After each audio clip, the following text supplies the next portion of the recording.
मंदसौर में बारिश के बाद नदी नालों में उफान है। इन सब के बाद अब कुछ तस्वीरें सामने आ रही हैं जो सरकारी सिस्टम पर कई सारे सवाल खड़ी कर रही हैं। यहाँ एक और पुलिया के अभाव में जिंदगी की अंतिम राह में मुश्किलें भरी हो रही हैं, तो वहीं दूसरी ओर जुगाड़ का पुल बनाकर नाला पार करने को लोग मजबूर हैं। पहली तस्वीर मंदसौर जिले के तलौदा तहसील के तीसरा नई आबादी गाँव की है, जहाँ दिवंगत की अंतिम संस्कार के लिए ग्रामीणों ने मुक्ति धाम तक जाने के लिए सोमल नदी को पार करना पड़ता है। पुलिया या रपट नहीं होने से लोग नदी में उतरकर मुक्ति धाम तक जाते हैं। स्थानीय लोगों के अनुसार हर साल मानसून में यही परेशानी शुरू हो जाती है, जो नदी में पानी होने तक रहती है। नदी उफान पर होने के कारण कई बार अंतिम संस्कार के लिए घंटों इंतजाम भी करना पड़ता है। ये मुक्ति धाम सीधे पहुंचने का रास्ता जो गांव से लेकर के 500 मीटर दूर तक है, वहीं घूमकर जाने का रास्ता 2 किलोमीटर दूर हो जाता है। लिहाजा लोग ज्यादातर इसी शॉर्टकट मार्ग का उपयोग करते हैं और इस मार्ग को सुगम करने के लिए सालों से परेशानियां झेल रहे हैं। तो वहीं दूसरी तस्वीर में सामगढ़ तहसील के सगोरिया गांव की है, जहां एक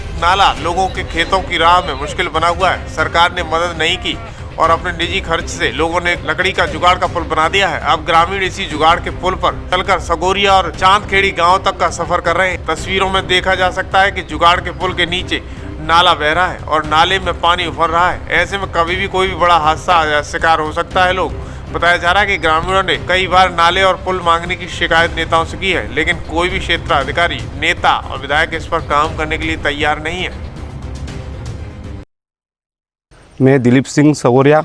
यहाँ की ये समस्या है कि यहाँ कम से कम 2012-13 में निर्माण हुआ था तालाब का, पड़ासली तालाब, जिसे अभी तक 2 बार स्वीकृत राशि भी हो चुकी है। इसकी अभी तक कोई भी काम नहीं हुआ। इस पर सुधीर गुप्ता सांसद और विधायक, पूर्व विधायक देवीलाल धाकड़, चंद्र सिंह सिसोदिया भी निकल चुके हैं इस पुल के ऊपर। अभी तक कोई काम नहीं हुआ। कल से कुछ भी घटना होती है तो इसकी समस्त जिम्मेदार सरकार रहेगी। तो यहाँ पे जनहानि होने की संभावना हो सकती है? बिल्कुल 100% जनहानि होने की संभावना है। देख सकते हैं आप, बच्चे, बूढ़े, सभी महिलाएं ऐसे इस पे अस्थायी रूप पुलिया बनी हुई है, इस पे निकलते हैं। अच्छा, जो गांव के मवेशी रहते हैं या ट्रैक्टर निकालना होता है, मोटरसाइकिल निकालनी होती है, वो कहाँ से आती है? वो हमको शामगढ़ होते हुए, चांदखेड़ी होते हुए, कम से कम 12 से 15 किलोमीटर होते हुए यूँ घूम घुमा के आना पड़ता है। तो आपकी शासन से क्या मांगे? शासन से हमारी यही मांग है कि जल्द से जल्द इस पुल को निर्माण करें